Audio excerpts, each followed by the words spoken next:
Ay de mí, por permitirme, Señor, exponer su palabra.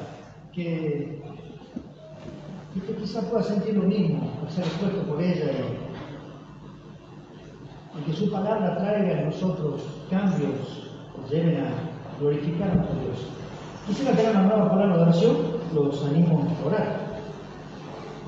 Alabado sea tu nombre, Señor, en este día, Señor, esta tarde, esta noche, porque libremente podemos exponer tu palabra. Ruego a ti, Señor, la guía de tu Espíritu Santo, que al meditar en tu palabra, pensar en ella, Señor, seamos exhortados por tu Espíritu Santo a vivir vidas santas para ti, Señor, a que nuestra vida, Señor, cobre sentido, amoldándonos a tu palabra. Oh Padre, la muerte de Cristo no fue vana,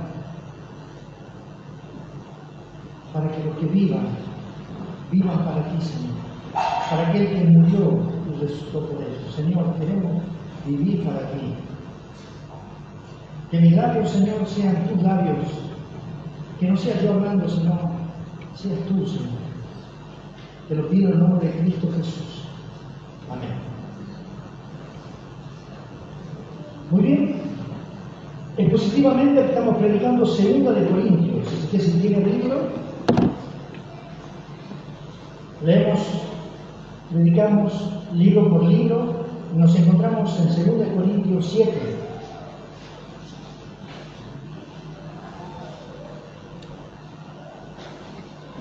Si ya lo tiene, diga amén.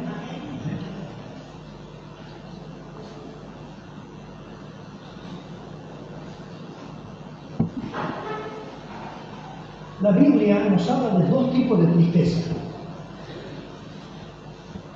Una tristeza que dice 2 Corintios 7, ¿lo puedo buscar? 7:10. Una tristeza que es según Dios. Y que esa tristeza que según Dios produce arrepentimiento. Pero hay otra tristeza que es según el mundo.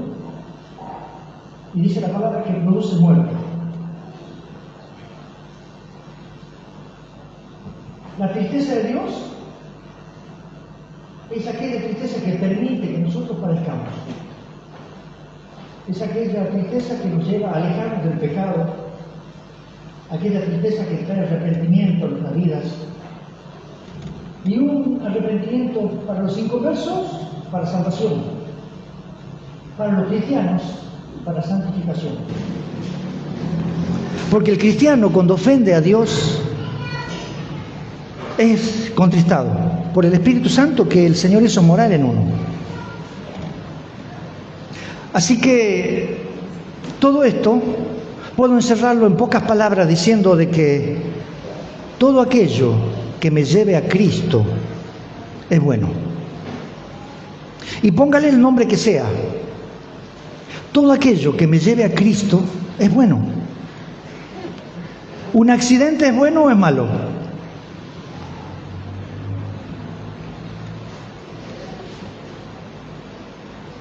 Uno podría decir depende.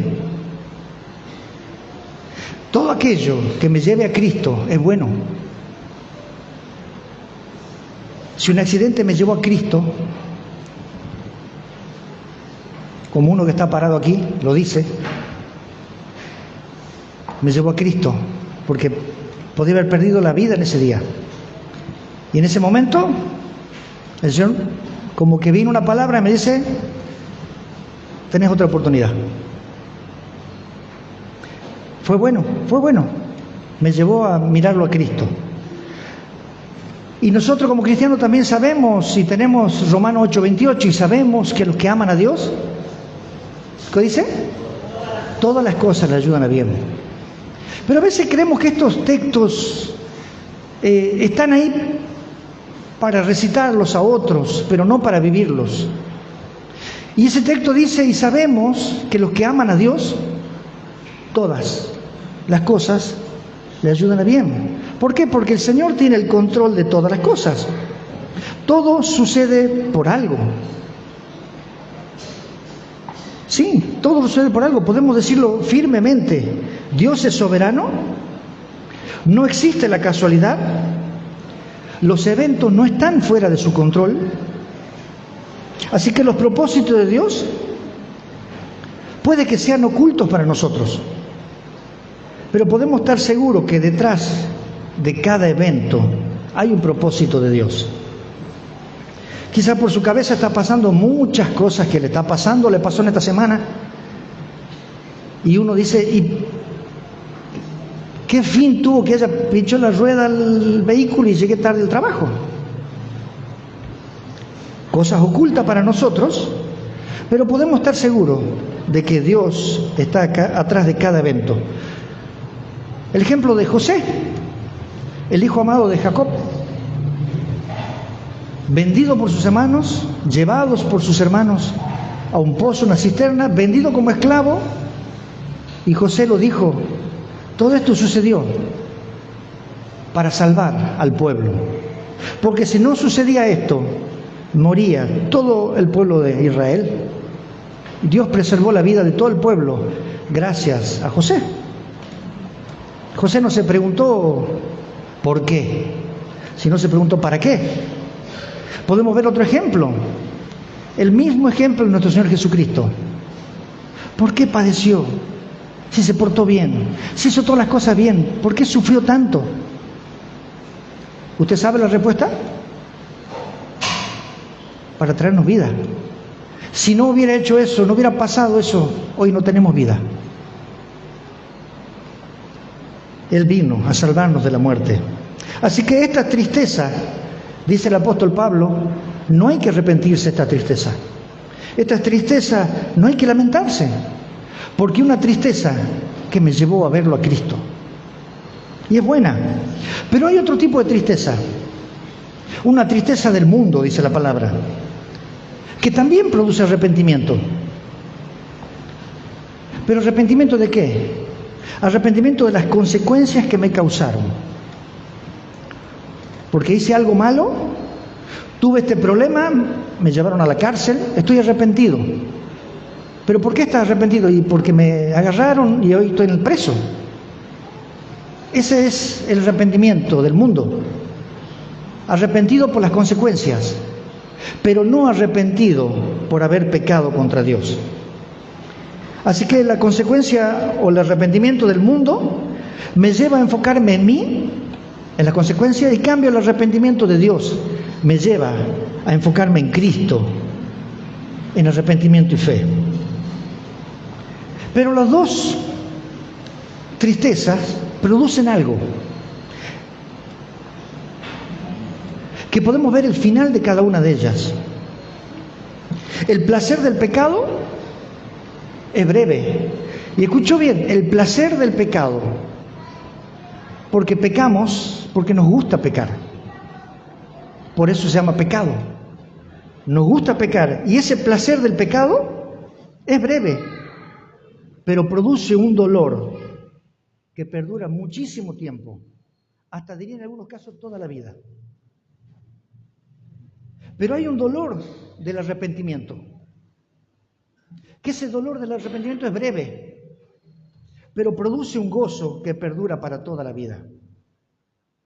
Así que está en nosotros, en nuestras manos, poder decir, en una mano hay gozo y en otra mano hay dolor. Pero esta tristeza viene de parte de Dios, la que me lleva a Cristo. Y la otra tristeza viene de parte del mundo, la que me lleva al dolor. Así que con esta introducción quiero llevarlos a la carta del apóstol Pablo, 2 Corintios. Esta carta lo exhorta a los hermanos de Corintio por su desobediencia. Él temía que la reacción de los corintios al exhortarlos no fuese para bien. Pablo amaba a sus hermanos y por ese amor que le tenía debía exhortarlos. Él esperaba que tuviesen un cambio para bien, que sea un arrepentimiento de parte de Dios, para que les vaya bien. De la misma manera que usted lo hace con su hijo. Usted lo exhorta a su hijo y su hijo se enoja quizás. Pero si eso produjo cambios para bien, Es momentáneo ese enojo y ese gozo le dura toda la vida. Se salvó de algo. Así que el apóstol Pablo de la misma manera los exhortaba porque los amaba. Con esa introducción vayamos, 2 Corintios 7:11. El título del mensaje lo he llamado Contristados para arrepentimiento. Dice así la palabra: ¿por qué aquí esto mismo de que hayáis sido contristados según Dios? ¿Qué solicitud produjo en vosotros? ¿Qué defensa? ¿Qué indignación? ¿Qué temor? ¿Qué ardiente afecto? ¿Qué celo? ¿Qué vindicación? En todos os habéis mostrado limpios en el asunto. Así que, aunque os escribí, no fue por causa del que cometió el agravio, ni por causa del que lo padeció, sino para que se os hiciese manifiesta nuestra solicitud que tenemos por vosotros delante de Dios. Por esto, hemos sido consolados en vuestra consolación, pero mucho más nos gozamos por el gozo de Tito, que haya sido confortado su espíritu por todos vosotros. Pues, si de algo me he gloriado en el respecto de vosotros, no he sido avergonzado, sino que, así como en todo os hemos hablado con verdad, también nuestro gloriarnos con Tito resultó verdad. Y su cariño para con vosotros es aún más abundante cuando se acuerda de la obediencia de todos vosotros, de cómo lo recibisteis con temor y temblor.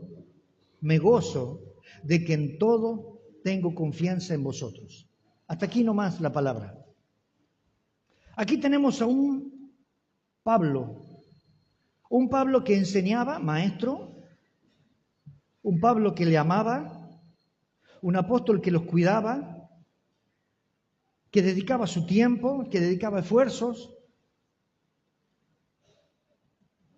que no le quería hacer carga para ellos, que él trabajaba para la gloria de Dios.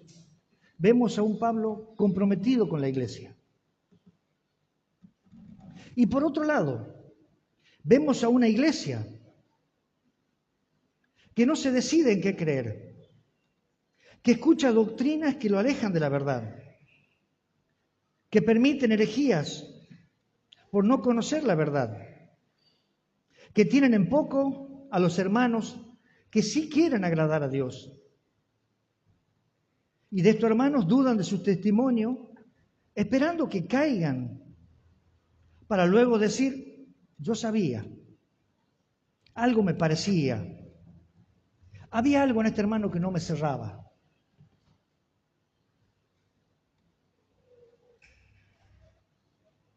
Hay una exhortación que el apóstol Pablo también le hace a Timoteo, perdón. En Timoteo 3 le dice, Timoteo, debes saber esto, que en los postreros días vendrán tiempos peligrosos, que habrá hombres amadores de sí mismos, avaros, vanagloriosos, soberbios, blasfemos, desobedientes a los padres, ingratos, impíos, sin afecto natural, implacables, calumniadores, intemperantes, crueles, aborrecedores de los buenos, traidores, impetuosos, infatuados, amadores de los deleites más que de Dios, que tendrán apariencia de piedad, pero negarán la eficacia de ella. A esto se evita. Dentro de una iglesia va a haber estas personas. Vemos a un Pablo que dedicaba su vida, que amaba a su iglesia, y vemos a una iglesia que aún no era correspondida, que siempre estaban buscando alejarse de la verdad, oyendo otras cosas, para decir luego, yo sabía, me parecía, había algo que no me cerraba, y esperando ese momento para decir, yo tenía razón. El único deseo de Pablo era servirles. Pero el único deseo de la iglesia era cuestionar. Y de ahí lo he separado en 4 puntos. Uno de los 4 es: Dios los contristó. El apóstol Pablo comienza diciendo: qué bueno es que Dios los haya contristado. Qué bueno que Dios los haya entristecido, como dice el versículo 11. Como yo pregunté, ¿es bueno que haya pasado tal situación? Depende, podrían haber dicho ustedes. Pero el apóstol Pablo dice: qué bueno que haya pasado esto y que el Señor los haya entristecido. ¿Qué cambio hubo en ustedes? ¿Pudieron ver que yo no soy inocente?, decía el apóstol Pablo. Hasta inclusive me defendieron. También se enojaron con aquellos opositores, se indignaron con ellos. Tuvieron miedo de que algo malo me podría suceder a mí. Hasta surgió en ustedes el deseo de verme. Hasta hicieron todo lo necesario para corregir esta situación. Pablo se gozaba de esa exhortación, porque Pablo quería el bien de ellos. Cuando alguien quiere el bien de su hijo, lo limita hasta que su hijo dice: quiero hacerlo. ¿Qué queda un padre? Orar a Dios y decirle: bueno, Señor, está en tus manos, aunque sé que le va a ir mal, aunque sé que va a venir con consecuencias, aún ahí espero que regrese. Hermano, servir a Dios, ¿cómo lo hace usted? ¿Cómo sirve a Dios usted? Usted un día se levanta y dice: yo quiero servir a Dios. ¿Qué hace? ¿Sabe cómo se sirve a Dios? A través del hermano. No puede servir a Dios encerrado en su casa, sin pensar en el otro, pensando en usted mismo, porque eso se llama egoísmo y es pecado. La palabra del Señor Jesucristo decía: en cuanto lo hiciste a uno de estos mis hermanos más pequeño, ¿cómo termina el texto de Mateo? A mí me lo hiciste. Si tú lo hiciste a uno de estos mis hermanos más pequeños, a mí me lo hiciste. Servir a Dios es servirlo a través del hermano. Por eso el Señor instituyó la iglesia. La primera institución es el matrimonio. El matrimonio es servir a tu esposa y tu esposa servirte a ti. Cristo, cuando vino, no vino para ser servido, sino ¿para qué? Para servir. Y entonces nosotros, ¿por qué interpretamos la palabra a veces de otra manera? ¿Creemos que yo puedo servir a Dios desde mi pieza, haciendo lo que yo quiero? Eso no es servir a Dios. Esta tristeza que recibieron los corintios hizo que ellos volvieran a mirar a Cristo y entendieran de que Pablo era una herramienta usada por Dios para su servicio. Estos creyentes se arrepintieron, como todo cristiano auténtico. Un cristiano auténtico se arrepiente cuando es confrontado. En cambio, un cristiano, o no sé si llamarle cristiano, le vamos a llamar un orgulloso, se ofende. Un cristiano auténtico tiembla ante la palabra de Dios. Un falso le da lo mismo, sigue sus propias opiniones, hace lo que bien le conviene. ¿Le importa al hermano o no le importa al hermano? Hagan lo que haga toda la iglesia, con tal yo voy a hacer lo que yo digo que quiero hacer. No veo unidad ahí. Ahí no veo una iglesia que dice: amo a Pablo, amo a Cristo. Escuche bien, Isaías 66:2. Dice así: pero miraré a aquel que es pobre y humilde de espíritu y que tiembla a mi palabra. Eso dice el Señor. Yo voy a mirar a aquella persona que tiembla ante mi palabra. porque se deja guiar por ella. Así son los cristianos, que se enfrentan contra la palabra del Señor, y la palabra del Señor es su fuente de fe y de conducta. Que alguien los exhorta con la palabra y dice, perdón hermano, me equivoqué. He estado haciendo las cosas que Dios me pidió que no hiciera. Perdón. Segunda Timoteo 3:1, 3:17, después de hablar de la escritura es inspirada y toda la palabra de Dios que es útil. Segunda Timoteo 3:17 dice, a fin de que el hombre de Dios sea perfecto, enteramente preparado para toda buena obra. Esta palabra es usada a fin de que el hombre de Dios sea perfecto, dice. ¿De qué manera? Enteramente preparado para toda buena obra. Hermanos, cuando hablamos de unidad, cuando hablamos de comunidad, de congregarnos, ¿por qué será el Señor que nos pide que vivamos en comunidad? En un momento de mi vida quise irme a vivir al campo y desistí. Una sola cosa me llevó a decir, no voy a ir al campo. Amo las vacas, sí, por eso. Me gustan las vacas. Hay poca gente que puede entender eso. Pero decidí no irme al campo porque iba a vivir aislado. Me iba a encerrar en mi casa con mis vacas, iba a querer hacer mi vida y yo ya era cristiano. Y digo, ¿cómo voy a visitar? ¿Cómo voy a ir? Yo ya tenía un llamado de parte del Señor. Y yo veía que no lo iba a poder lograr porque iba a estar mirando más en mí que en los demás. Me llevó a decir, no voy a hacer eso. Dios es un Dios trino, Padre, Hijo y Espíritu Santo. Y ellos viven en comunidad, podemos decir. Y son uno. Y nos manda que vivamos en comunidad nosotros.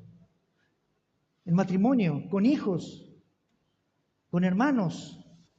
Hierro con hierro se usa. Hierro con hierro se sacan filo, está diciendo. ¿Y de qué manera? Exhortándonos con la palabra, animándonos a que vivamos vidas santas. Cuando yo falto a la iglesia, yo dejo de venir a la iglesia, estoy diciéndole a los demás, es de poco valor para mí la iglesia, la cual Cristo dio su vida. No me causa nada, mis hermanos, porque vivís para ti. Porque si tú vivirías para tu hermano, a quien sirve a Dios a través de él, anhelarías venir. Quisieras tener una oportunidad de servirlo. ¿De qué manera lo puedo servir? Vení y vas a encontrar maneras abundantes de servirlo a tu hermano, como lo hizo Cristo con nosotros. Nos sirvió, el dueño de todo nos sirvió, mostrándonos ejemplo, dice la palabra. Así que este contristar que tuvieron los hermanos de Corintio fue justamente para arrepentimiento. El Señor los llamó a reflexión, los contristó. Esto me lleva a mi segundo encabezado. Dios los consuela. Pablo no estaba buscando un culpable, como dice el versículo 12. Dice que al escribir no buscaba quién causó el daño o quién resultó dañado. Aunque entendemos que el dañado era el apóstol Pablo, pero él no buscaba salvarse o solucionar el problema en ese ámbito. Él cuando escribió esta carta, la palabra nos dice que era para que pudieran comprobar por sí mismos qué tan leales son a Dios. ¿Dónde estaban parados? ¿Iban a seguir creyendo o iban a seguir desacreditando la palabra de Dios? Hermanos, el engaño del pecado nos hace perder de vista la lealtad. Nos hace perder de vista el amor que tenía el apóstol Pablo hacia ellos. Nos hace perder de vista la verdad que el apóstol Pablo predicaba a los corintios, porque ellos dudaban de la verdad. Así que este contristar les devolvió una vista espiritual, podemos llamarle. Les permitió ver a Pablo como un hombre enviado de Dios, un hombre de confianza, un hombre que siempre habían conocido, un hombre que Dios había puesto delante de ellos. El apóstol Pablo fue a esa iglesia de Corintio 1 año y 8 meses y estuvo día y noche, no siéndole carga, predicando el mensaje. Y después de un tiempo empezaron a dudar. ¿Qué pasó? Personas que el apóstol Pablo amaba muchísimo. ¿Qué pasó con ellos? Decía. Y esto me trae a mente Romanos 13:1. Dice la palabra: sométanse toda persona a las autoridades superiores, porque no hay autoridad sino de parte de Dios, y las que hay por Dios han sido establecidas. Si nos ponemos a analizar este texto, dice que toda autoridad está puesta por Dios. La pregunta sería, ¿un policía es autoridad para ti? ¿Una maestra de la escuela es autoridad para ti? ¿Un profesor de la universidad es autoridad? ¿Tus padres son autoridad para ti? Y empezamos a ver todos los que están en eminencia, por decirlo así. Este texto dice, porque no hay autoridad sino de parte de Dios. Toda autoridad está puesta por Dios.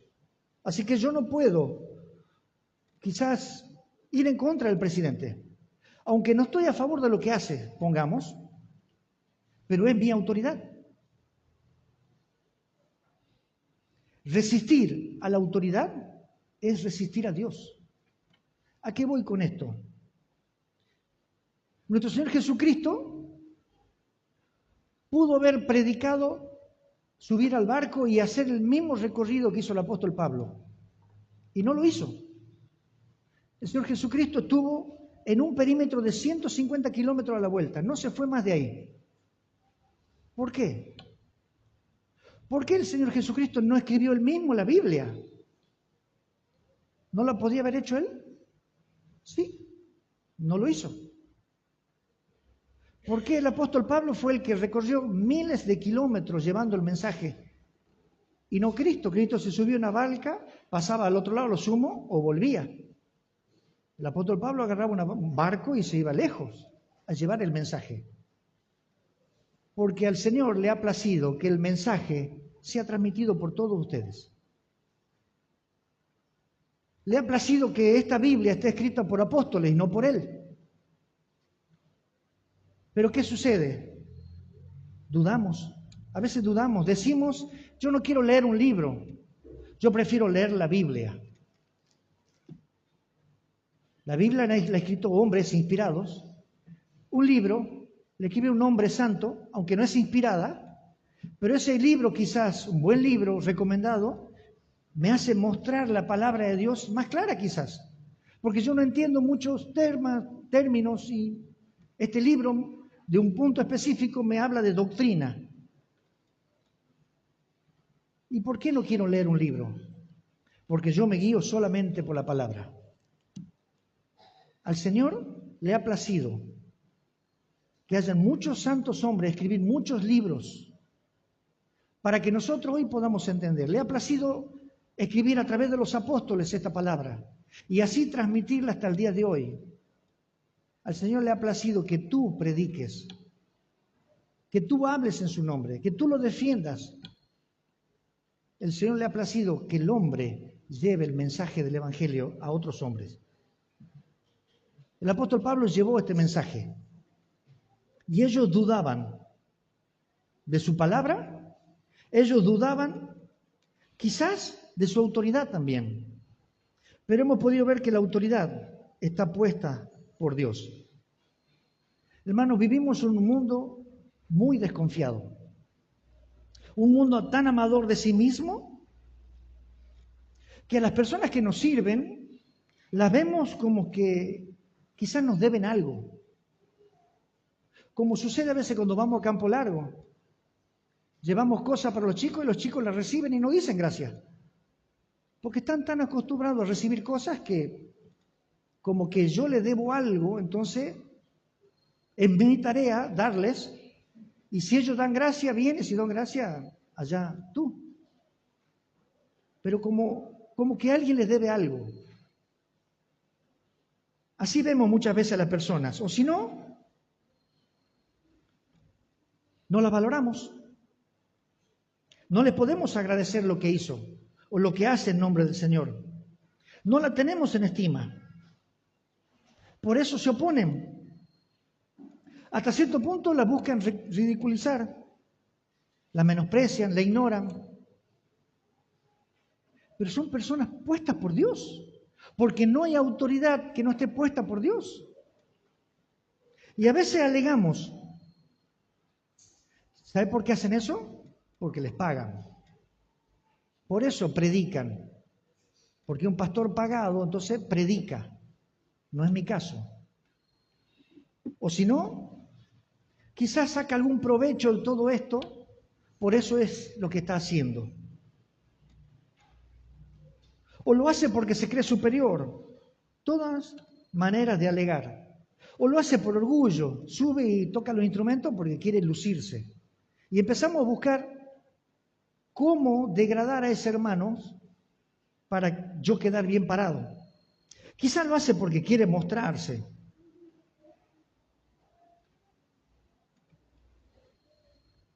Alegatos, tratando de yo ponerme a la altura de ese hermano o bajarlo a él para que esté parecido a mí. ¿Por qué alegan? ¿Por qué hacen estos hermanos? ¿Por qué los hermanos de Corintios no creían en el apóstol Pablo? Ni en la prédica del apóstol Pablo, que traía de parte de Dios. Quizás porque calmaban su conciencia. Quizás porque no querían ser expuestos a su pecado. Porque alguien cuando habla de tu pecado, que se llama exhortar, ¿qué hace uno? La tristeza que es según Dios produce arrepentimiento. Pero la tristeza que es según el mundo produce dolor. ¿Qué tiene que decirme él a mí? ¿Quién es él para decirme tal cosa? Es tu maestro. Es el que te está enseñando la Biblia. Es el que te ama y te le dice las cosas porque te ama. Si no, es más fácil no decírtelas y allá tú. De modo de que quien se opone a la autoridad, a lo establecido por Dios, resiste, dice la palabra.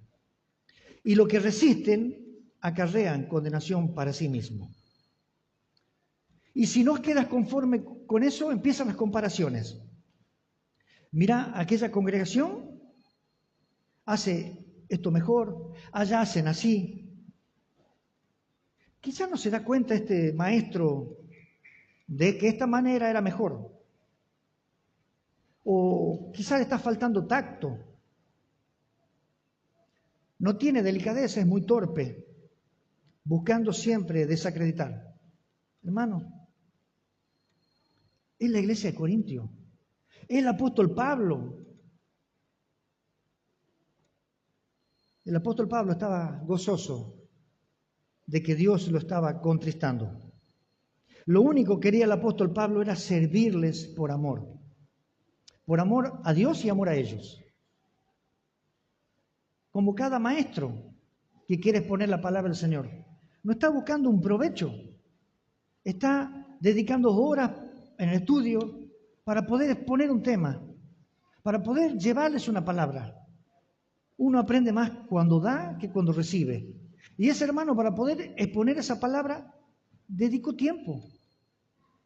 Pero nosotros a veces creemos que por ósmosis, como dice Pablo, les llegó la inspiración y habló. No, se preparó, quizás no durmió, tuvo horas y horas meditando y hablando y investigando y buscando para poder traer ese sábado, esa media hora que a usted le pareció aburrida. Cuando te opones a lo establecido por Dios, a Dios resistes. Y lo que resisten acarrea condenación para sí mismo, dice la palabra. Hermanos, ¿qué recibía Pablo con todo esto? recibía todo lo contrario. Él los amaba y ellos lo negaban. Pero acá hay un quiebre. Pablo, gozoso por el regreso de Tito, recibió noticias favorables que le llenaron de consuelo. Tito volvió con un ánimo tremendo. Eran buenas noticias. Y aún más se alegró muchísimo más porque Tito le dijo que me han tratado re bien. Los hermanos de Corintios respondieron. Y no solamente eso, sino que lo hicieron con temor y temblor. Eso confortó, el espíritu de Pablo. El exhortar de Pablo deseaba escuchar eso. Y llegó. La iglesia de Corintios se arrepintió para bien. Un arrepentimiento para con Dios. Así que el gozo de Pablo fue doble. Recibió buenas noticias de los corintios y saber que Tito también fue recibido bien, eso les dio un doble gozo al apóstol Pablo. Y aquí salto a mi tercer punto, que Dios nos manda a confiar. A Tito, Pablo le había dicho antes, los hermanos de Corintios te van a recibir. Yo estoy orgulloso de ellos. Así que ve confiado, Tito. Y el apóstol Pablo responde en esta carta, no me hicieron quedar mal. Hermanos de Corintios, ustedes no me hicieron quedar mal. Yo esperaba que lo reciban a Tito bien y ustedes respondieron como anhelaba mi corazón, como yo lo esperaba. A todo lo que le dije a Tito fue verdad. Como también es verdad el evangelio que les predico. Acá podemos ver a Pablo hablando bien de sus hermanos y confiando que esos años invertidos en el servicio del Señor en ellos tenía provecho. No trabajó en vano, como también lo dijo a los Gálatas, me temo de vosotros que haya trabajado en vano con vosotros. Ese era el temor del apóstol Pablo, de quien amaba a su iglesia. No quiero dar mis vidas de balde. Si yo quiero trabajar y servir al Señor, quiero hacerlo de la mejor manera. Y alguien que siembra, espera cosechar. Alguien que da su vida, espera que haya una reacción. Y no es así muchas veces. ¿A usted también le pasa? Así que el apóstol Pablo confió en sus hermanos y no fue avergonzado. Ellos respondieron. Por lo tanto, podía decir el apóstol Pablo, Dios no ha sido blasfemado en su nombre. Porque eso sucede a veces cuando nosotros como cristianos nos portamos mal. Dios es blasfemado porque dicen, allá va un cristiano, que dice que se reúne ahí en la 8 y 17 y mira cómo se comporta. Dios es blasfemado. Así que Tito ahora le tiene mucho más cariño, dice, mucho más aprecio, a ver que ustedes fueron obedientes, si pueden ver el versículo 15. Les llegó aprecio a Tito porque los hermanos de Corintio eran obedientes. Cómo ellos le recibieron con temor y temblor, dice la palabra, con reverencia, con respeto. Así que la obediencia de los corintios produjo en Tito un efecto grande, amor por la iglesia. Era afecto por la iglesia. Ellos se arrepintieron y Dios restauró el compañerismo. Hermanos, cuando alguien está verdaderamente arrepentido y se somete a los mandamientos de las Escrituras, lo hace a veces sin reparos, sin cláusulas, sin vergüenza, porque entiende que es la palabra de Dios. ¿Y saben qué sucede cuando alguien es llamado a la reflexión, al arrepentimiento, y esa viene de parte de Dios? Dios ordena todo su entorno. Llega la paz, llegan a disfrutar el servir a Dios. Y quiero corroborarlo con un texto. Proverbios 16:7 dice, cuando los caminos del hombre, escuche bien, son agradables a Dios, aún a sus enemigos hace estar en paz con Él. No solamente los amigos, los enemigos hacen estar en paz con Él. Hermanos, ¿cómo no confiaremos en un Dios que se muestra en todo momento? La creación habla de Él. Los sucesos hablan de Él. Cristo habló de Él. Nosotros hablamos de Él y dedicamos nuestra vida a Él. ¿Cuándo vas a depositar tu confianza en Él? La palabra dice, todo aquel que en Él creyere no será avergonzado. No vas a ser defraudado, como no lo fue el apóstol Pablo defraudado por los hermanos de Corintios. Poner nuestra confianza en el Señor, jamás seremos defraudados. Cristo vino a buscarte. ¿Hasta cuándo vas a huir de Él?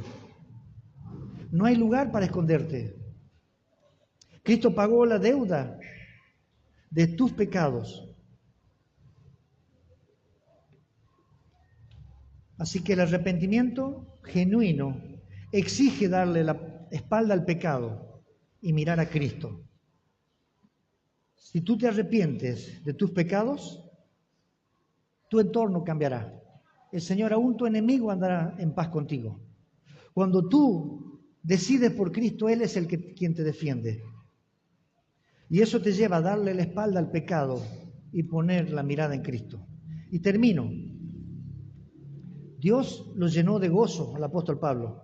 Se alegró muchísimo al escuchar esta noticia, que puedo confiar en ustedes. Pude confiar en ustedes y no fui avergonzado.